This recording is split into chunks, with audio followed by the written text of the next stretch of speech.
noite, tudo bem? Boa noite, Mônica, tudo bem? Boa noite a Tudo todos. ótimo. Obrigada, muito obrigada aí pela sua presença. Obrigada por você ter aceito o convite, eu fiquei muito feliz. E eu tenho certeza que hoje a noite vai ser muito especial pra gente. E eu tenho certeza também que os nossos seguidores aqui vão te encher de perguntas. Você tá preparada? Estou preparada. Então tá bom. Bom, Eu queria Gabriela, começar agradecendo, a oportunidade. Eu sou uma enorme fã do seu trabalho. Eu acho que você está aí sempre trazendo, questões muito pertinentes da audiologia. O canal é uma referência já há muito tempo, e é uma satisfação enorme estar aqui hoje com você. obrigada, Gabriela. O prazer é meu também de te receber aqui. Gabriela é fonoaudióloga, especialista em audiologia, mestre e doutora em fonoaudiologia pela PUC de São Paulo, diretora clínica da Casa Caracol e trabalha com avaliação e reabilitação auditiva na infância. Gabriela, eu vou anotar aqui nos comentários o tema da nossa live, linha tênue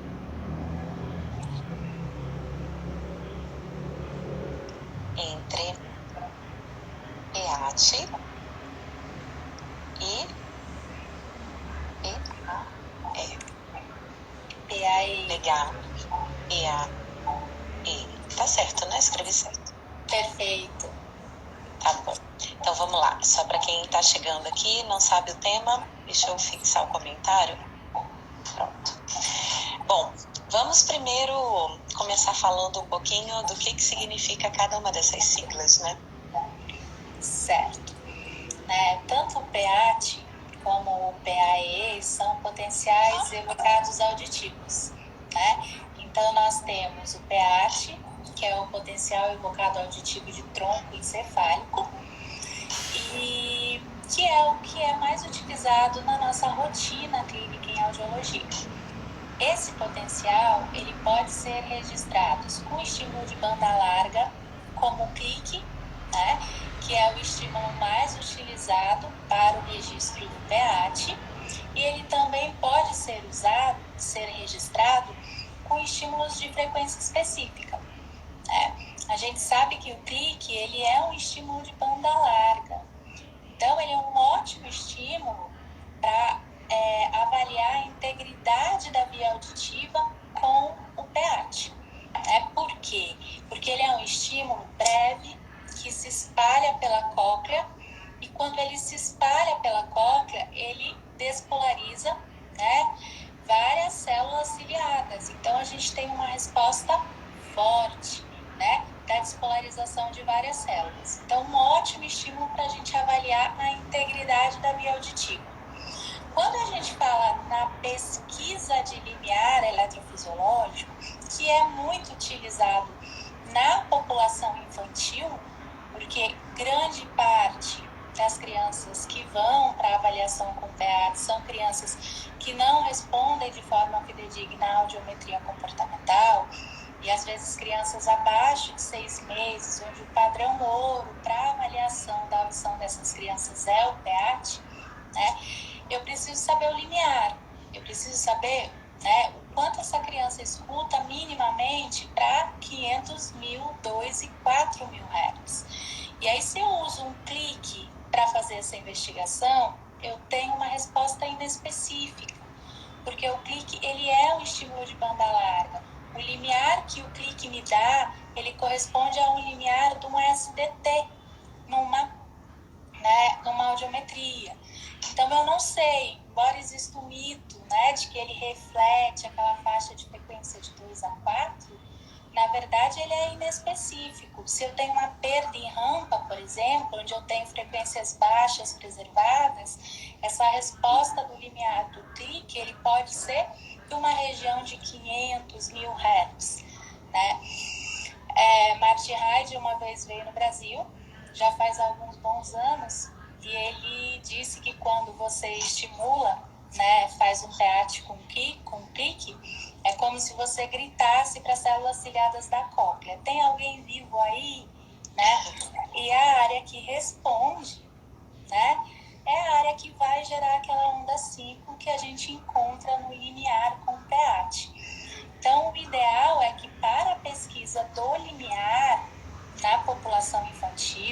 que ainda não responde de forma fidedigna à audiometria comportamental, e aí eu estou falando de crianças abaixo de 6 meses de idade, que se faça o registro do PEAT com o estímulo Tony Burst, que é o quê? Um estímulo breve também, porém que tem uma faixa de frequência mais limitada, né? E aí a grande questão é, com o clique eu faço uma pesquisa de limiar. Com o Tony Burst eu preciso minimamente estimar 500, 1000, 2 e 4. Né? Então eu teria que fazer aí 4 pesquisas de limiar numa orelha e 4 pesquisas de limiar na outra. Então torna-se o exame um pouco mais trabalhoso. Né? Então é aí nesse momento que entra, né, o potencial evocado auditivo de estado estável como um exame bastante promissor. Por quê? Porque ele também é um potencial evocado de tronco, depende da faixa de estimulação que eu uso para evocar esse potencial. Ele pode, né, ter respostas de tronco ou de média latência. Então, para a população infantil, a gente sempre usa, né, taxas de estimulação entre 80 e 110 Hz, que a gente sabe que são versões de tronco. E eu consigo, nesse exame, né, jogar 4 estímulos ao mesmo tempo nas 2 orelhas, né, e automaticamente o software faz a análise das respostas. Então, ele veio como um exame muito promissor, porque quem faz o registro do PEAT com estímulo Tony Burst encontra bastante dificuldade, né, na marcação e identificação das ondas. A gente sabe que a onda, né, no registro da eletrofisiologia, quando ela está bem perto do limiar auditivo do paciente, ela tem uma amplitude menor. Né? E as frequências mais baixas, elas não têm aquela onda linda como a gente vê no clique. Elas têm uma onda mais abaulada. Então, a identificação visual, ela se torna mais difícil. E aí, o potencial evocador auditivo de estado estável chegou no mercado, faz uns 10, 12 anos aí que ele vem sendo muito estudado como uma ferramenta muito promissora, né? Porque ao invés de fazer 4 beras em cada orelha, né, eu posso fazer um único exame ao mesmo tempo que automaticamente detecta essas respostas, né? E me dá um audiograma estimado. Então, basicamente, né, a diferença entre os dois é a forma de estimulação, né, e a forma de análise das respostas. Enquanto no e o tempo de teste. O tempo de teste. E o tempo Isso para um bebezinho que está dormindo é fundamental. É muito. Então, assim, embora, né, seja um exame muito promissor, a gente precisa, né, eu sempre falo que quando a gente traz uma ferramenta para a prática clínica, né, e que com essa ferramenta eu vou determinar um status, ou seja, essa criança escuta ou não, o quanto essa criança escuta, que tipo de alteração é essa, né? Porque para eu concluir um diagnóstico eu preciso determinar o tipo, o grau e a configuração da perda auditiva. Então, eu preciso de um procedimento que consiga me responder minimamente essas perguntas, né? A audição está alterada, sim ou não? Qual é o tipo dessa alteração? E confirmado aí o tipo, o grau, né? E a configuração. Então, são 2 exames, né, que nos permitem, na população infantil, chegar a essa conclusão, com essas diferenças básicas: forma de estimulação, né, e método de detecção. Gabriela, você acha que o estado estável substitui o PEAT-CLIC, então, para essa população, ou complementa? Então, o que você sugere no protocolo? O PEAT-CLIC, na verdade, eu falo que ele é soberano no sentido de avaliar a integridade da via auditiva. Né? Então, eu não vejo ele sendo substituído. Eu enxergo o PEAT-CLIC nesse protocolo como o primeiro passo a ser feito, que é um registro em 80 dB, né, numa intensidade forte, para a gente avaliar se tem essa integridade de via auditiva. Ok?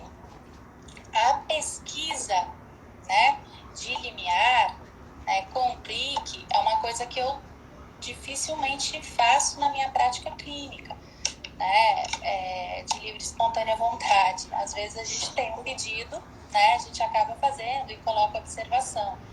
Mas eu não acho que aquela informação do limiar com o PEAT-CLIC, né, acrescenta muito no meu diagnóstico. Então, quando a gente pensa no PEAT Tony Burst, né, no PEAT por frequência específica e o potencial evocado auditivo de estado estável, o potencial evocado auditivo de estado estável, ele veio para substituir o Tony Burst, né? No entanto, existem algumas questões que ainda merecem ser consideradas. A gente não tem ainda uma recomendação hoje. A última recomendação que nós temos, ela é a recomendação do Joint Committee, que saiu no final do ano passado, né? E ela coloca ainda como padrão ouro para avaliação auditiva de crianças abaixo de 6 meses o PEAT com estímulo Tony Burst por via aérea, quando alterado, esse registro por via óssea, e coloca o estado estável como uma ferramenta promissora, né, mas que pode entrar no princípio de cross-check. Eu vou dar um exemplo clássico. O pessoal do Canadá, de Vancouver, né, eles têm um protocolo onde eles sugerem o quê? O registro do PEAT Tony Burst em 2 frequências, basicamente. Né? Então, você faz em 2000 e em 500 Hz. Se deu alterado, eles propõem valores de normalidade. Então, a gente tem ali 35 para 500 e 30 para 2000. Se deu alterado, eu preciso saber qual é o tipo dessa alteração. Então, eu parto para o registro do PEAT Tony Burst por via óssea. Né? Confirmado uma alteração sensório-neural, eu vou precisar estimar a audição em 1004. E aí eu posso entrar com o estado estável, né, no princípio do cross-check, fazendo o quê? Confirmando os limiares obtidos em 502 com o PEAT Tony Burst e acrescentando a pesquisa em 1004. É uma possibilidade. E as pessoas me perguntam, né, por que não usar ainda? Eu uso, tal serviço usa, né? A gente não tem uma recomendação ainda, como eu disse, o Joint, ele coloca como uma ferramenta promissora e que pode ser usada em conjunto, ainda não em substituição. E aí eu vou elencar alguns fatores. Então, a gente tem, na literatura, uma forte correlação, né, inúmeras pesquisas. A gente tem, primeira coisa, a gente tem diferentes equipamentos de estado estável no mercado. Esses diferentes equipamentos, eles usam diferentes estímulos para o registro do estado estável, tá? Em contrapartida também, esses diferentes equipamentos utilizam diferentes métodos de detecção. Então, a gente tem uma variabilidade incrível de resultados no mercado. Então, falando exclusivamente de criança, tá? Então, em crianças, a gente sabe que quando existe uma perda auditiva, a correlação entre o limiar comportamental e o limiar obtido no estado estável, ela é ótima, excelente, perfeita, né? No entanto, em crianças com audição normal, e principalmente aquelas abaixo de 6 meses de idade, a gente tem limiares mais elevados para o potencial evocado auditivo de estado estável na grande maioria dos equipamentos. A gente tem um equipamento no mercado que vem trabalhando no desenvolvimento de mais estudos e que com um estímulo diferente, método de detecção diferente, hoje nos dá um limiar tanto para crianças como para neonatos ouvintes, né, bem mais próximo, né, da normalidade do que, por exemplo, os valores que a gente encontrava anteriormente. Então, antes a gente tinha como padrão de normalidade para o estado estável, em crianças ouvintes, 40, 45, 50. E aí você fica ali, né, como é que eu diferencio uma perda leve, moderada, né, de uma audição normal? Então, a gente tinha esse gargalo.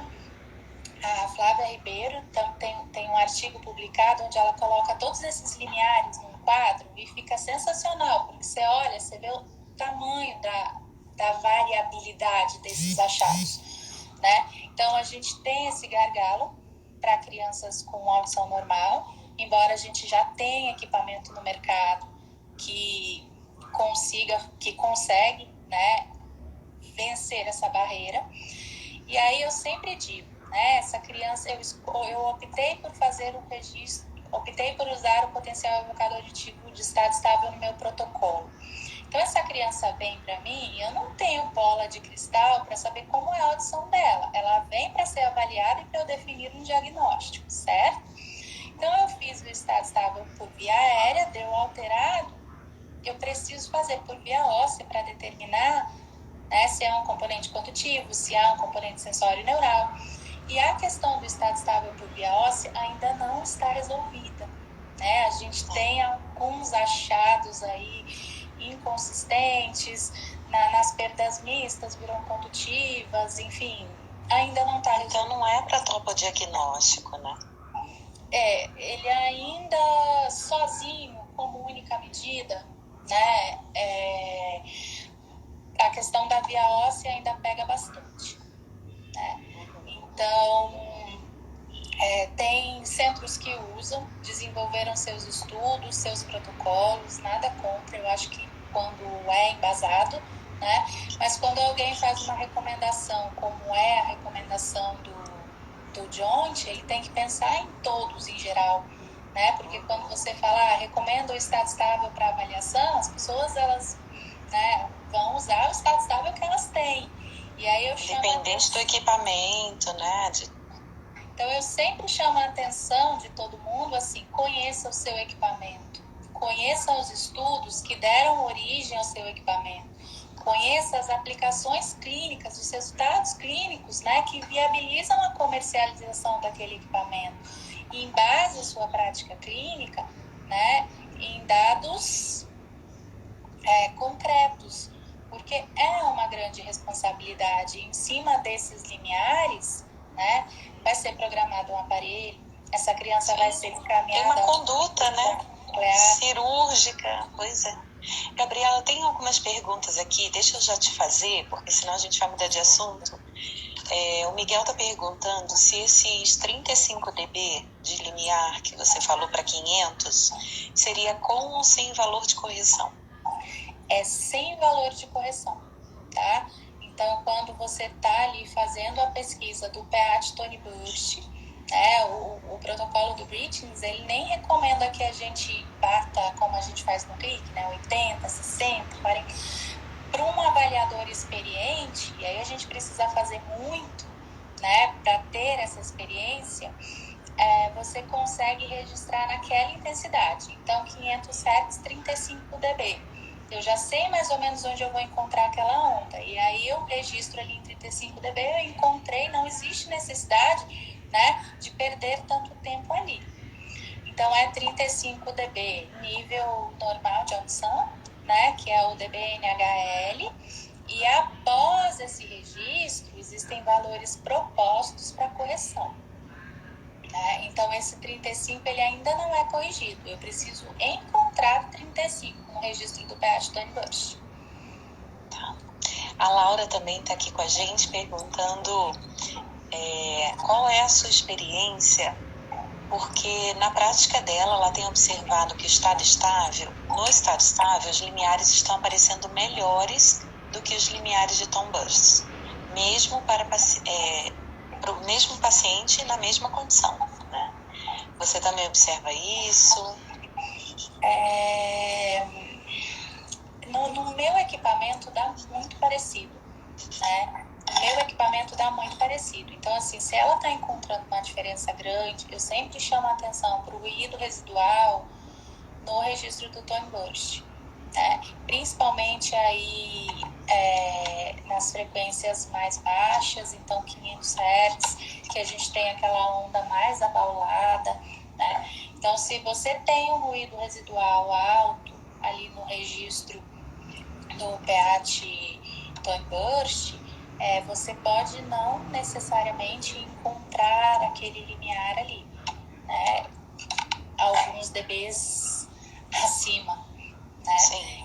Então, na minha prática eu não observo, a correlação ela é muito consistente. Até no meu doutorado eu fiz uma pesquisa de comparação entre o Tony Burst, né, o estado estável e o comportamental. Nós comparamos os 3 limiares e assim, são muito próximos mesmo.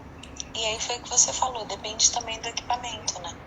Depende do equipamento, depende da condição de teste, depende muito do ruído residual, né? Que a condição de teste acaba interferindo aí nesse ruído residual no registro.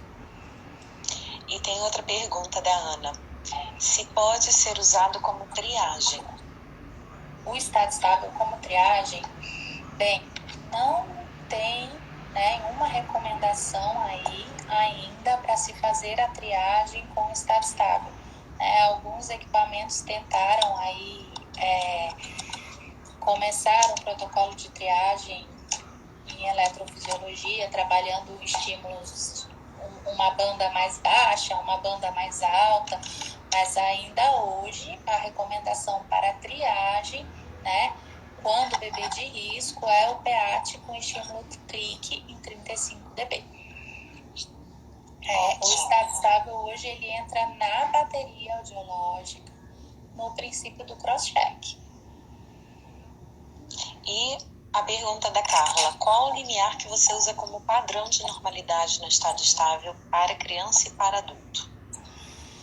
Então, em adulto eu não faço, né? O adulto ele faz audiometria, o máximo de eletrofisiologia que eu faço no adulto é um clique integridade, tá?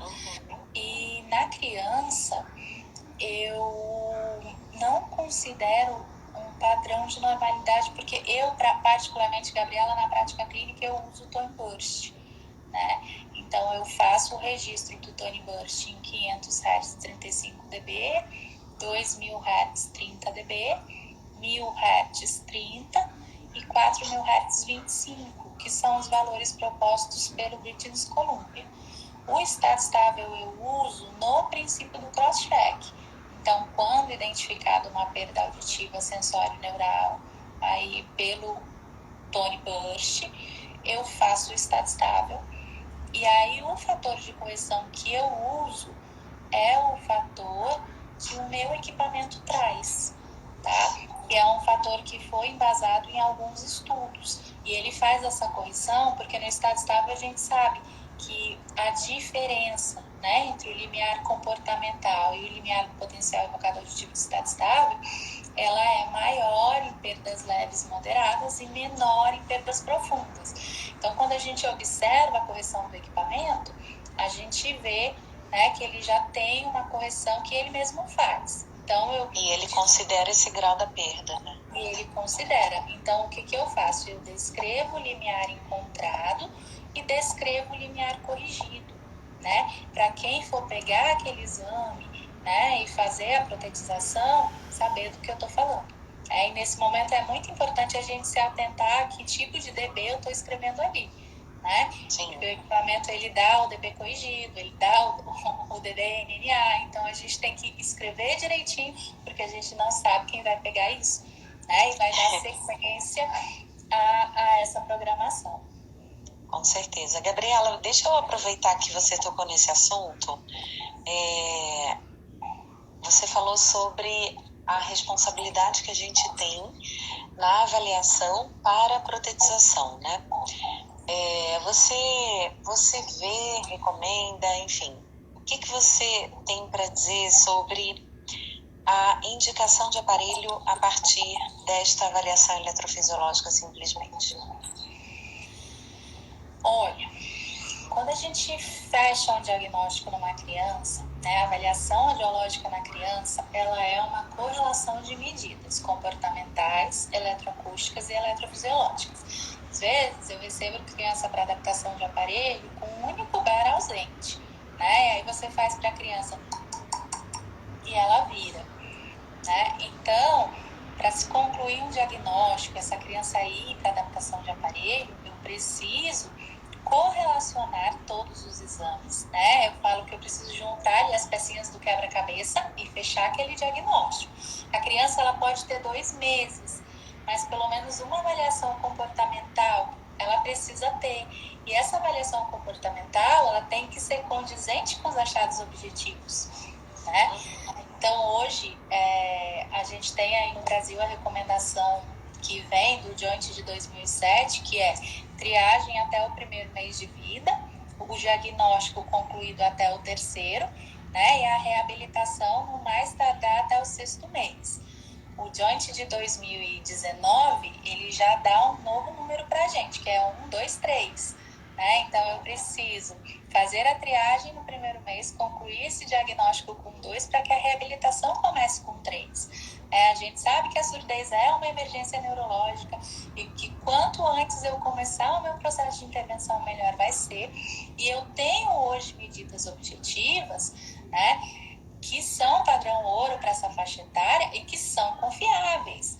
Então, eu tenho condição de começar esse processo com 2 meses, mas eu preciso correlacionar todos os exames, né? Não dá para fechar um diagnóstico só com o PEAT, isso eu sempre digo. Né? Eu preciso do PEAT, eu preciso da imitância, eu preciso das emissões, esse PEAT tem que ser por frequência específica, e se ele estiver alterado, ele tem que ter via óssea. Se eu tiver o estado estável aí no princípio do cross-check, maravilha, né? E aí eu tenho o comportamento da criança, ele bate com aqueles achados, ótimo, maravilha, eu tenho o diagnóstico fechado. E aí eu parto para o processo de reabilitação. Então eu vou começar a protetização, essa criança vai iniciar a terapia. E essa avaliação audiológica dessa criança, ela não acaba aí. Né? O gerenciamento audiológico no processo, ele é constante. E cada vez mais eu vou abandonar os exames objetivos e ficar no exame comportamental, porque aquilo é o que ela realmente ouve, né? Ainda mais quando ela é protetizada, né? Em que há um desenvolvimento aí de todas as habilidades auditivas, né? Elas têm que ser acompanhadas. Então, vamos deixar aqui uma sugestão para os nossos colegas que trabalham com aparelhos auditivos, né? Caso você receba alguma criança, especialmente crianças abaixo dos 6 meses de idade, que não costumam realizar uma audiometria, né, infantil condicionada, a gente precisa ter um diagnóstico fechado. O que significa diagnóstico fechado? Significa topodiagnóstico, né, tem que saber onde está a lesão, se ela existe, claro, onde está, qual a configuração, qual o grau. E de preferência, né, Gabriela, o cross-check com o estado estável, para você ter uma ideia de limiares, até para você ajustar os aparelhos. Faltou alguma coisa? E obviamente é comportamental, né? Para bater, claro, né? Tem que fechar tudo, né? Tem que ser bem casado. O diagnóstico, eu falo assim que o diagnóstico, ele é um passo super importante, porque a partir dele, né, vão ser tomadas medidas. Você vai selecionar o aparelho, você vai selecionar o molde, você vai selecionar todas as características eletroacústicas, né? Então, ele tem um peso muito grande e ele precisa ser bem feito. Tá, vamos falar um pouquinho agora do PEAT Click, né? Que é o mais utilizado para diagnóstico, né? Para você saber como é que está a integridade da via auditiva. Existem alguns cuidados que os profissionais têm que tomar para a realização desse exame? Então, eu falo que o primeiro grande cuidado que a gente precisa ter ao realizar um registro de PEAT é ter um bom aterramento elétrico na sala, para você conseguir fazer um exame de qualidade, né? Então, ter uma sala bem aterrada, né? Uma tomada bem aterrada, para você captar bem esse registro. Segundo ponto,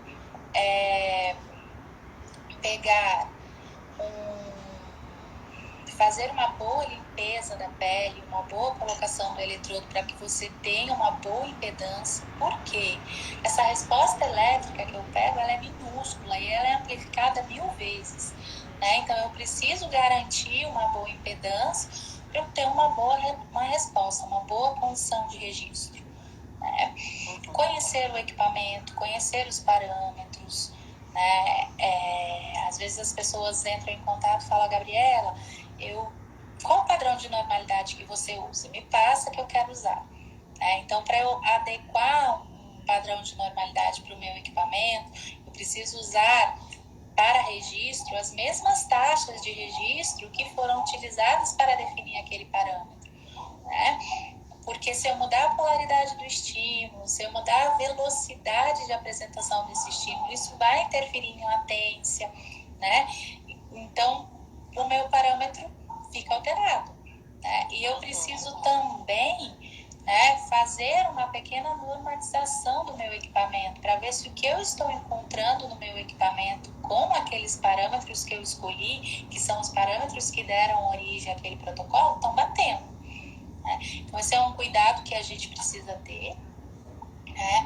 E aí, falando sempre do clique, quando se trata da população infantil, né? Lembrar que não pode fazer limiar com clique, né? Eu não sou anti-clique. Eu acho que o clique, ele nos traz muita informação, certo? Só que eu preciso entender que na população infantil, eu preciso de outras informações. Eu preciso de informações para pensar nesse diagnóstico, para pensar nessa proteção, e aí eu preciso fazer o registro com Tony Bush. Não é difícil, quem faz Bera com clique, faz Bera com Tony Bush. Só leva o quê? Um pouquinho de prática, é preciso criar um olho clínico. Né? Então eu sempre recomendo, comece com 2000, 2000 é muito parecido com clique. Né? Faça no marido, no namorado, no filho, na secretária, em pessoas novas. Tem a mão, né?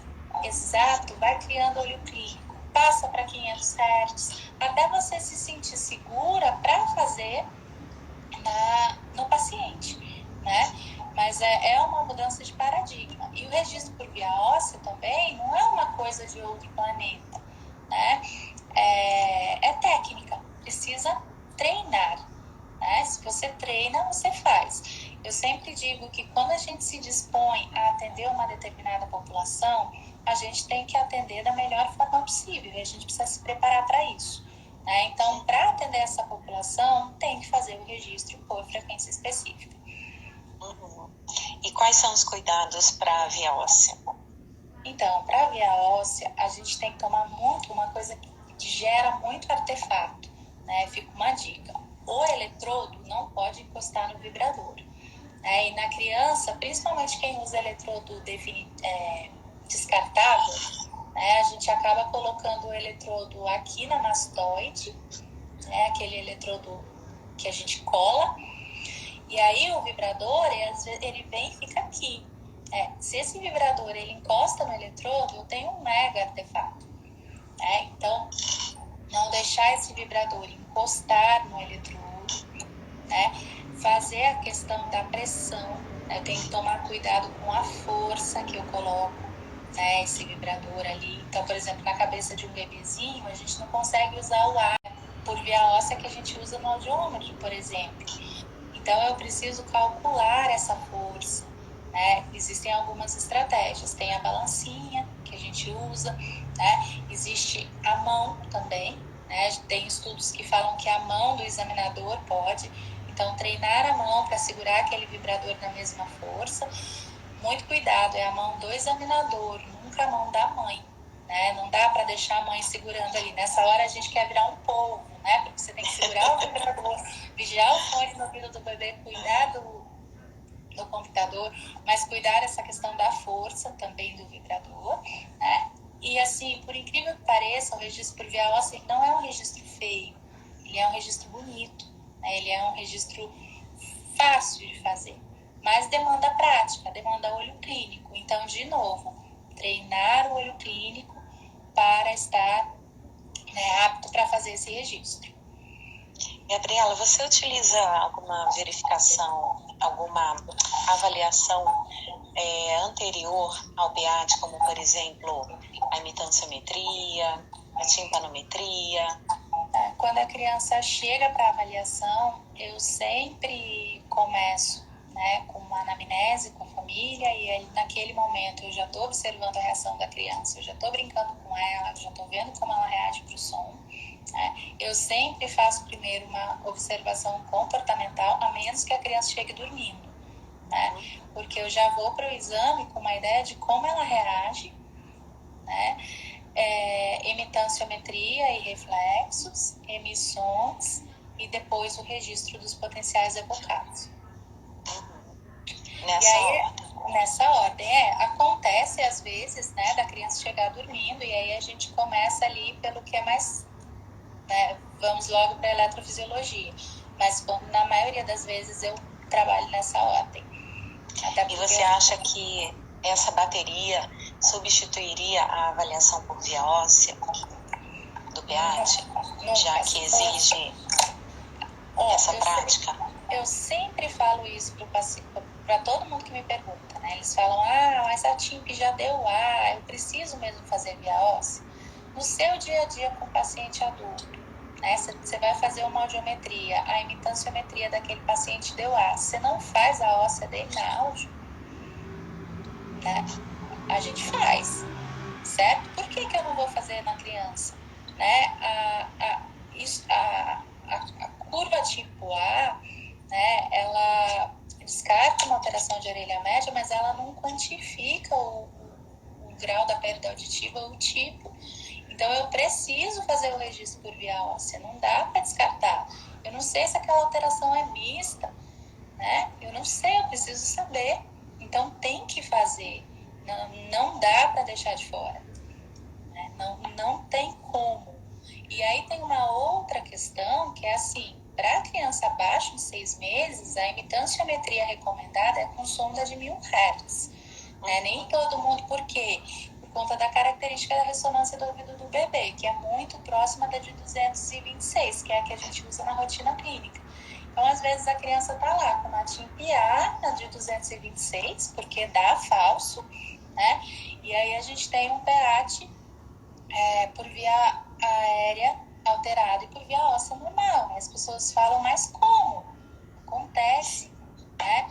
Então, não dá para descartar o registro por via óssea, embora os resultados da timpanometria estejam normais, tá? Não, a gente não faz isso em adulto, não faz lógica a gente fazer isso em criança.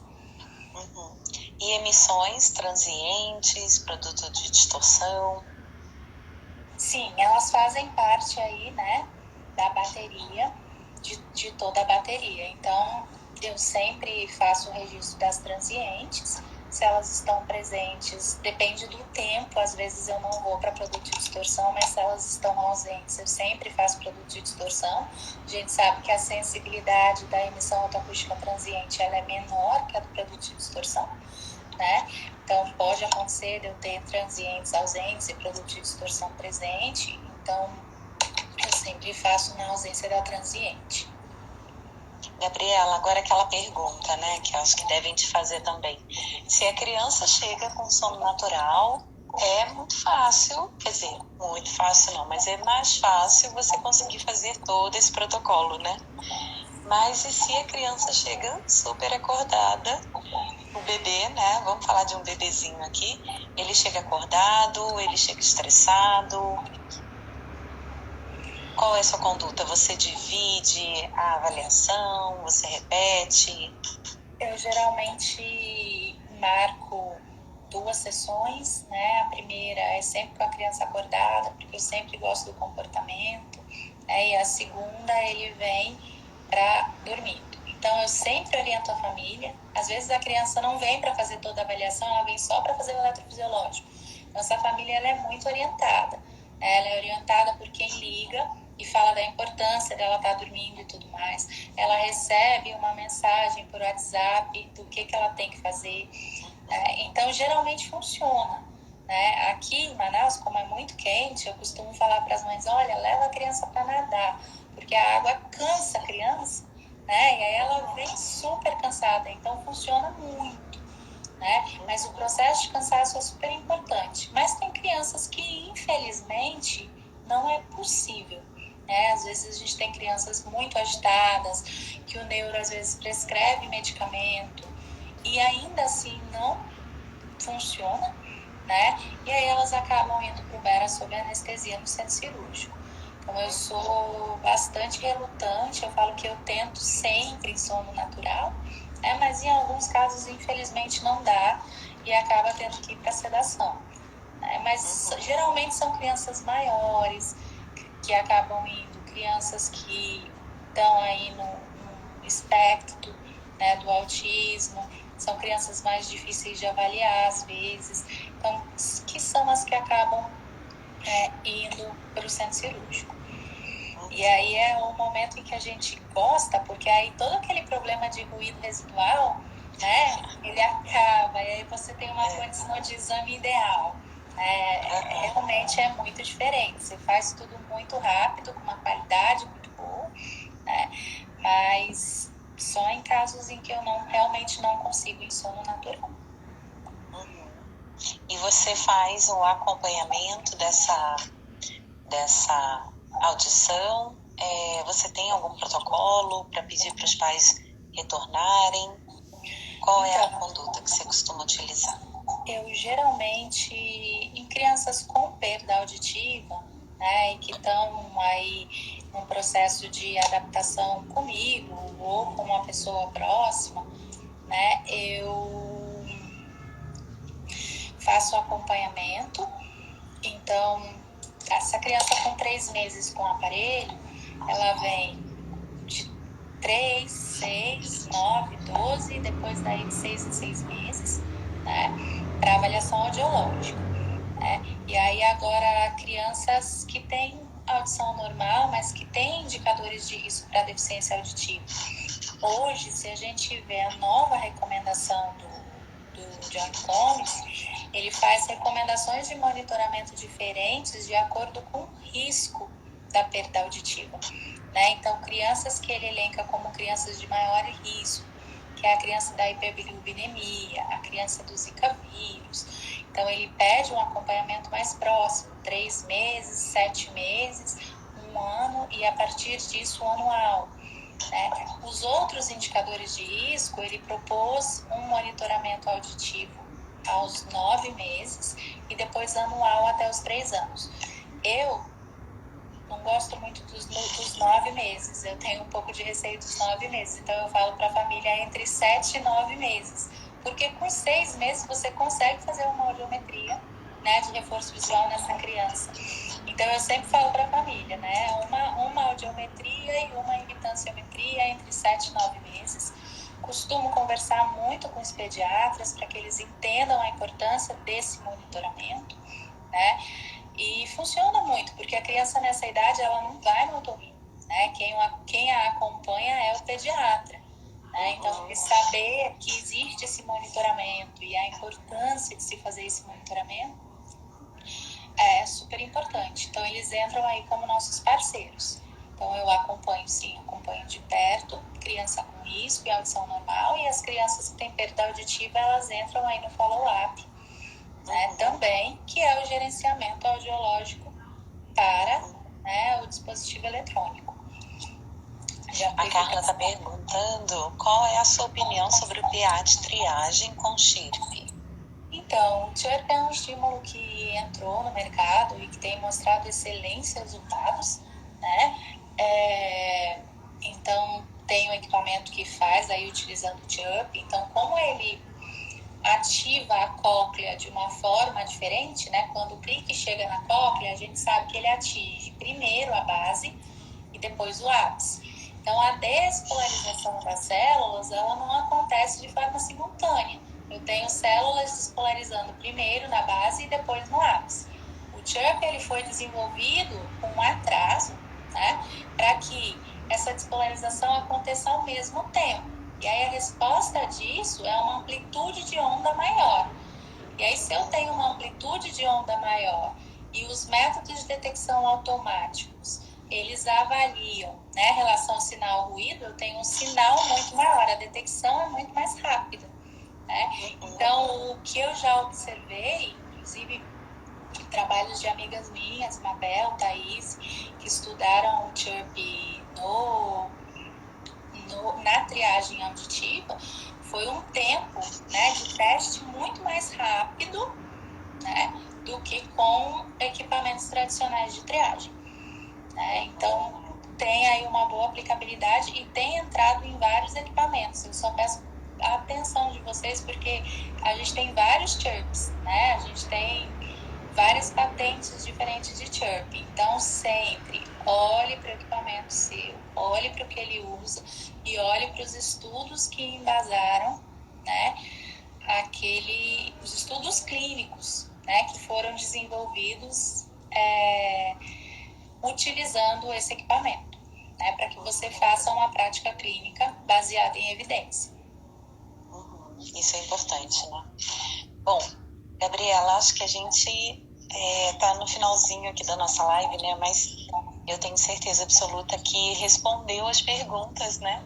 E a principal pergunta aqui da nossa live, que é qual é a principal diferença, né, entre o PEAT e o estado estável? Quando é que a gente usa um, quando a gente usa outro? Então, eu queria te pedir, por favor, só para resumir tudo que nós conversamos aqui, quando indicar uma, quando indicar outra, e rapidamente, assim, qual é o conselho que você deixa para os nossos colegas que estão nos assistindo agora?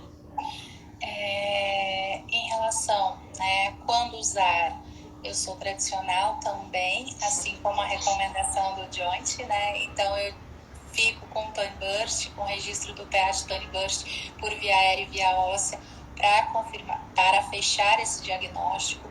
O potencial evocado aditivo de estado estável, ele entra no princípio do cross-check para confirmar esses achados, né? Chama a atenção de vocês para um evento que está sendo organizado pela Mônica Chap e Flávia Ribeiro, do Hospital Sírio-Libanês. Então, elas vão trazer o pessoal da Inglaterra, do Reino Unido, né, e também o pessoal do Canadá. E um dos temas que me chamou muita atenção é a nova recomendação da utilização do estado estável no Reino Unido. Então, vem coisa nova por aí. A gente vê que o estado estável ele vem cada vez mais adentrando na nossa prática clínica, mas o conselho que eu dou é que ainda, como única medida, né, ele ainda não seja usado, principalmente pela questão da via óssea, né? Porque aí eu começo um diagnóstico com ele, e aí deu alterado, eu vou ter que voltar lá no Tony Burst e fazer a óssea com Tony Burst, né? Então, e o meu conselho para vocês é assim, adotem um protocolo clínico, né, que os deixe seguros para esse diagnóstico, né? Então, um protocolo que seja baseado em evidência científica, né? Porque às vezes a pessoa vai lá, avalia aquela criança com estado estável e fala, poxa, mas e se eu tivesse feito Tony Burst, né? E aí a criança já foi embora, aí tem que voltar e dormir, né? Então, assim, faça, né? Eu acho que a pesquisa ela é diferente da rotina clínica. Quando a gente está na pesquisa, a gente está estudando. Quando a gente está na prática clínica, você precisa definir uma coisa com urgência. E tem uma série de variáveis não controladas, né, na clínica, diferente da pesquisa, né? Exatamente. Então, feche o seu diagnóstico com o que lhe dá confiança, né? E o que a gente tem embasamento teórico e científico, né? Que tem padrão de correção estabelecido, que está tudo certinho, né? E vamos aguardar aí os próximos passos. Eu acho que essa questão do estado estável está mudando, né? Cada vez ele vem sendo mais aceito, cada vez os equipamentos estão melhorando e eu acho que a gente vai chegar lá ainda. Mas eu acho que né? Essa é uma opinião minha, tá? Eu acho que ainda não é o momento de usá-lo sozinho. Sim, sim. Muito bacana. Gabriela, muito obrigada. Se você gostou da nossa live também, tira um print aqui e pode